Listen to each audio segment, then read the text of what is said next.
നമസ്കാരം. ഫ്രാൻസിന്റെ ഭാഗമായ മേയർ ദ്വീപിൽ ആഞ്ഞടിച്ച ചിഡോ ചുഴലിക്കാറ്റ് ജീവനെടുത്തത് ആയിരങ്ങളുടെയെന്ന് റിപ്പോർട്ട്.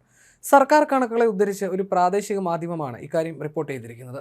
ശനിയാഴ്ചയായിരുന്നു ഇന്ത്യൻ മഹാസമുദ്രത്തിൽ സ്ഥിതി ചെയ്യുന്ന ഈ ദ്വീപിൽ ഉഷ്ണമേഖലാ കൊടുങ്കാറ്റ് ആഞ്ഞടിച്ചത്.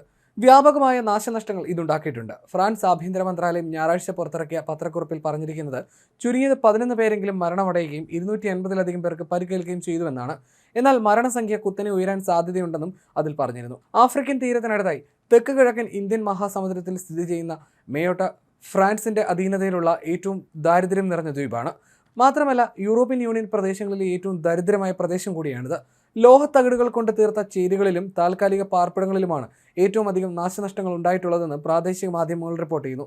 മേയോട്ടയുടെ ഭൂരിഭാഗം ഇടങ്ങളിലും ഇത്തരത്തിലുള്ള ചേരികളും താൽക്കാലിക പാർപ്പിടങ്ങളുമാണുള്ളത്. ചേരികളുടെ അവസ്ഥ കണ്ടാൽ തന്നെ ഔദ്യോഗിക കണക്കുകൾ യഥാർത്ഥത്തിൽ അതിൽ നിന്നും വിദൂരമാണെന്ന് മനസ്സിലാക്കാമെന്നാണ് മേയോട്ട ലാറ്റിവിയിലെ ഫ്രാങ്കോയിസ് സേവിയർ ബ്യൂവിൽ പറയുന്നത്.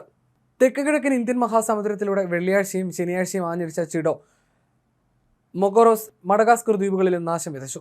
അതിനുശേഷം ആഫ്രിക്കയിലെ ഭൂഖണ്ഡത്തിലെ മൊസാംബിക്കിൽ മലയിടിച്ചിൽ കാരണമാവുകയും ചെയ്തു. എന്നാൽ ചിഡോയുടെ സഞ്ചാരപാതയിൽ സ്ഥിതി ചെയ്യുന്ന മേയോട്ടയിലാണ് കൂടുതൽ നാശനഷ്ടം സംഭവിച്ചത്. ഫ്രഞ്ച് കാലാവസ്ഥാ നിരീക്ഷണ കേന്ദ്രം പറയുന്നത് മണിക്കൂറിൽ 136 മൈൽ വേഗതയിലാണ് ചിഡോ ആഞ്ഞടിച്ചത് എന്നാണ്. ഇതോടെ കൊടുങ്കാറ്റുകളുടെ തീവ്രത അളക്കുന്ന സ്കെയിലിൽ 2ാം സ്ഥാനത്തുള്ള കാറ്റഗറി 4 കൊടുങ്കാറ്റായി ഇത് മാറിയിരിക്കുകയാണ്. 2 പ്രധാന ദ്വീപുകളിലായി വ്യാപിച്ചു കിടക്കുന്ന 3 ലക്ഷത്തോളം പേരാണ് മേയോട്ടിലെ താമസക്കാർ. മരങ്ങൾ കടപുഴകി വീഴുകയും ബോട്ടുകൾ മറിയുകയും മുങ്ങുകയും ചെയ്തതായി പ്രദേശവാസികൾ പറയുന്നു. പലയിടങ്ങളിലും വൈദ്യുതി വിതരണവും മുടങ്ങിയിട്ടുണ്ട്. ഫ്രാൻസിൽ നിന്നും തൊട്ടടുത്ത ഫ്രഞ്ച് പ്രവിശ്യയായ റീയൂണിയനിൽ നിന്നും രക്ഷാപ്രവർത്തകർ ദ്വീപിലെത്തിയിട്ടുണ്ട്. സൈനിക വിമാനങ്ങളും കപ്പലുകളും വഴി ഭക്ഷണവും മറ്റ് അവശ്യ സാധനങ്ങളും വിതരണം ചെയ്യുന്നുണ്ട്. ദ്വീപിലെ വിമാനത്താവളത്തിന്റെ കൺട്രോൾ ടവറിന് കേടുപാടുകൾ സംഭവിച്ചതിനാൽ സൈനിക വിമാനങ്ങൾക്ക് മാത്രമേ ഇവിടെ ഇറങ്ങാൻ കഴിയുന്നുള്ളൂ.